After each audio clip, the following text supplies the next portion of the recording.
The videos produced by the UAE Tourism Authority tell of a simple desert people who have turned their oil-rich country into a bustling center of commerce, all ruled by a benevolent royal family.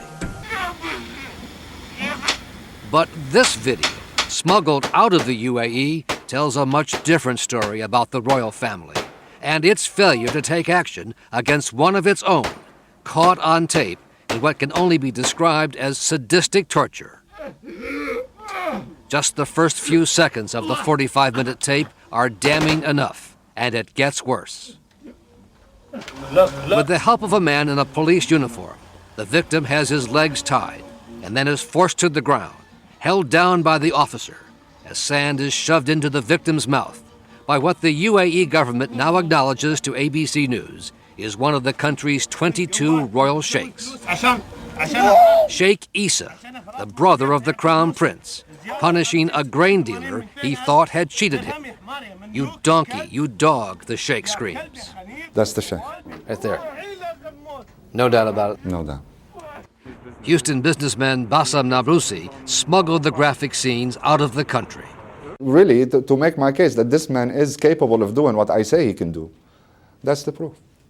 Nablusi worked for and with Sheikh Yisa for more than a dozen years. The sheikh is not part of the UAE government, but when he came to Houston for weeks at a time, he stayed in the presidential suite at the Four Seasons Hotel and often had a police motorcade.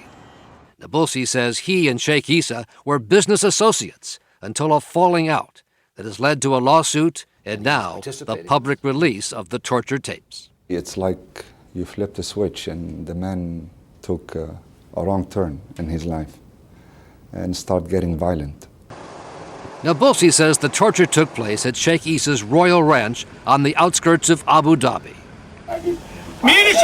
And he says the sheikh ordered Nablusi's brother to record the sessions so the sheikh could watch them later. At one point, the sheikh instructs the cameraman, get closer, let his suffering show." After using a cattle prod on his victim, there's this gruesome scene. The sheikh points to a board with a nail protruding and then begins to beat him again and again. "Where's the salt?" asks the sheikh. Salt poured into the wounds, in the middle of the desert at night, tortured by a member of the royal family, held down by men in uniform, over a missing load of grain worth about $5,000. There are worse scenes so horrific we can't show them on television. It's absolutely revolting, and I must say I find it a great shame. Sarah Lee Whitson of Human Rights Watch says she has never seen such a graphic tape with the torturer flaunting his axe. Oh my God. And most troubling, she says, the role of uniformed officers in carrying out the torture session. They're acting under the color of law, and they represent the government. If the government does not investigate and prosecute these officers and those commanding these officers to go along with what we've just seen, then it is the state that is torturing them.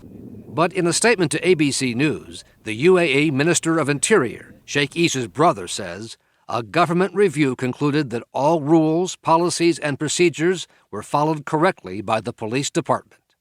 If this is their complete reply, then sadly it's a scam and it's a sham, and it should be called that. Sheikh Yisa's one-time business associate, Nablusi, now back in Houston, says he too was tortured by the police after his falling out with Yisa and his refusal to turn over the torture tapes he had been keeping for the sheikh. When I said I destroyed them, he said, "Did the sheikh watch you destroy them?" And I said, "No." He says, "Well, we have a problem."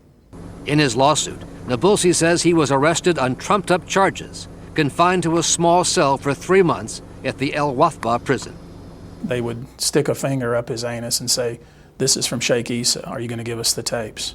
They would keep him from sleeping, deny him his medications, tell him that they were going to rape his wife, kill his child, made him pose naked while they took pictures. In its statement, the UAE says Nablusi, quote, was in no way mistreated during his incarceration. There's no record the U.S. government ever protested Nablusi's treatment to the UAE, even during the state visit last year by Sheikh Yisa's brother, the Crown Prince, to President Bush at Camp David. This is awful. This is terrible. We showed the tape to Congressman James McGovern, co-chairman of the House Human Rights Commission. He says the U.S. government must get involved. Granted that they're strategically located in a key part of the world, but it's hard to imagine that we're just kind of going on with business as usual when this kind of stuff happens. And my guess, this is just the tip of the iceberg.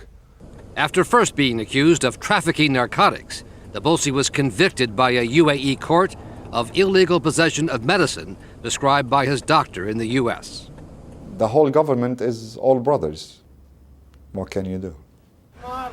The tape ends with what appears to be attempted murder. The victim is left semi-conscious as Sheikh Yisa drives over him back and forth with his Mercedes SUV. Incredibly, Nabulsi says the grain dealer survived, but spent months in the hospital recovering from internal injuries. To date, there has been no police action taken against Sheikh Yisa, whose brother, the chief of police, opened and then closed an official investigation. This is something that the UAE government must act on immediately in order to salvage its reputation of a country with any semblance of law and order and fairness and justice. In a statement today, the State Department said only that it urges all governments to fully investigate allegations of criminal acts. Nabulsi says he showed the tape to an official at the U.S. Embassy in Abu Dhabi the day before he was arrested. He says the only advice he got from the American official was to get his family and leave the country as soon as possible. Terry?